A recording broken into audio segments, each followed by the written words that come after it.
एक बात और मैं आपको निवेदन कर रहा हूं, आप सबके घर में आरती उतारी जाती है तो आरती सबके हाथ में दें। पहले का ऐसा विधान होता था, जब आरती होती तुम भी ले लो, तुम भी ले लो, तुम भी ले लो। ये क्यों?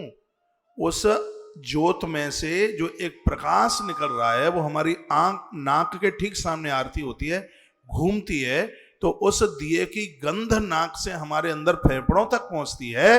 वहां किसी भी प्रकार का वायरस नहीं रह सकता, फेफड़ों के ऊपर किसी भी प्रकार का इन्फेक्शन नहीं रह सकता, और वहां श्वासों की कमी नहीं रह सकती। ऐसा अनुभवी लोग बताते हैं। ये हमारी श्रद्धा है, आरती उतारते हैं, लेकिन ये बहुत बड़ा विज्ञान भी है। ऐसा बताते हैं कि दिया बुझे, दिए की खुशबू नाक ना पकड़े, अंदर ना जाए, तो उस व्यक्ति की मृत्यु बहुत नजदीक है। जो दिए में से जो एक गंध निकलती है वह हमारे फेफड़ों को बहुत ताकतवर बनाती है। इसलिए आरती करने का, ये दिया जलाने का ये विधान। दिया पूजा में दिया जलाया जाता है। क्यों जलाया जाता है पूजा में दिया? इसलिए जलाया जाता है कि यह दिया आपको प्राणवायु दे रहा है, यह दीपक आपको श्वास दे रहा है, यह दिया आपको ऑक्सीजन दे रहा है, और आप उस समय भजन कर रहे हैं। तो आपका भजन, आपका जप जलते हुए दिए के द्वारा जो ऑक्सीजन निकल रही है, एक वातावरण बन रहा है, वह आपके फेफड़ों के द्वारा आपके अंदर गया, और आपके अंदर से जो कार्बन डाइऑक्साइड बाहर निकली है, वह कार्बन डाइऑक्साइड तमाम प्रकार के विकारों को समाप्त कर देती है, वो सृष्टि को दूषित नहीं होने देती। इसलिए पूजा में दिया जलाने की प्रक्रिया, इसलिए पूजा में दिया जलाया जाता है। ऐसा नहीं है कि पुरखे कह करके चले गए थे कि दिया जलाना पूजा में, इसलिए दिया नहीं। दिया में एक बहुत बड़ा विज्ञान है।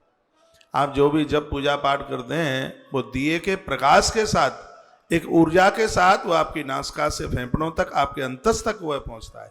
वह भजन, वह विचार आपके अंदर चला गया, वह ऑक्सीजन आपके अंदर गई, और वही ऑक्सीजन जब कार्बन डाइऑक्साइड बनकर के बाहर लौटती है, तो वह कार्बन डाइऑक्साइड तमाम प्रकार के विकारों को समाप्त कर दे। संतों के पास हम इसलिए तो बैठते हैं, संतों का जो वाइब्रेशन है, उनकी जो कार्बन डाइऑक्साइड है, वो हमारे विकार युक्त तत्वों को मारने की पूरी क्षमता रखते हैं। ये कभी श्वास की बीमारी नहीं होने देगा।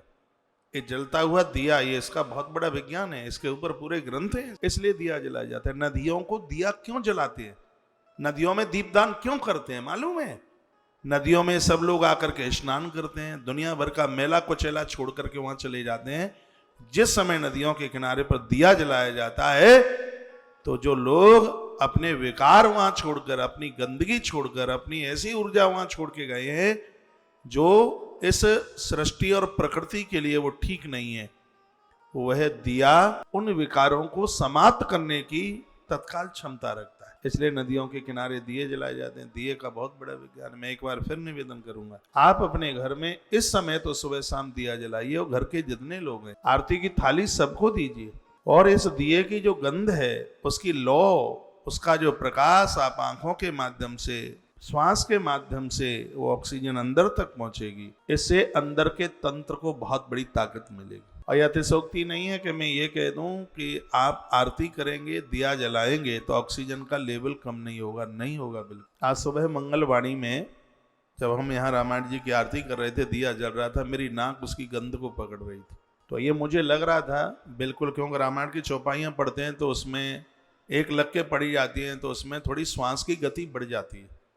ये मैंने आज ही अनुभव करके देखा है, बड़ी जोर से श्वास की गति बढ़ जाती है। लेकिन जैसे ही वो मैंने हाथ में आरती ली और जब मैं उसको घुमा रहा था, उसकी गंध मेरी नासिका में अंदर जा रही थी, और मेरी जो जल्दी जल्दी जो श्वासें चल रही थी, वो एकदम बिल्कुल स्थिर रूप से हाथ में दिया लेते ही उसकी गंध नाक ने पकड़ी। ये मुझे आज अनुभव हुआ इस बात का। आप अपने घर में सबके हाथ से सुबह शाम आरती में सब लोग खड़े होइए, बढ़िया देसी घी का दिया जलाइए, गूगल जलाइए, कपूर जलाइए, खसखस जलाइए, बेलगिरी जलाइए। ये सब चीजें वह हैं जो हमारे ऑक्सीजन लेवल को बढ़ाती हैं।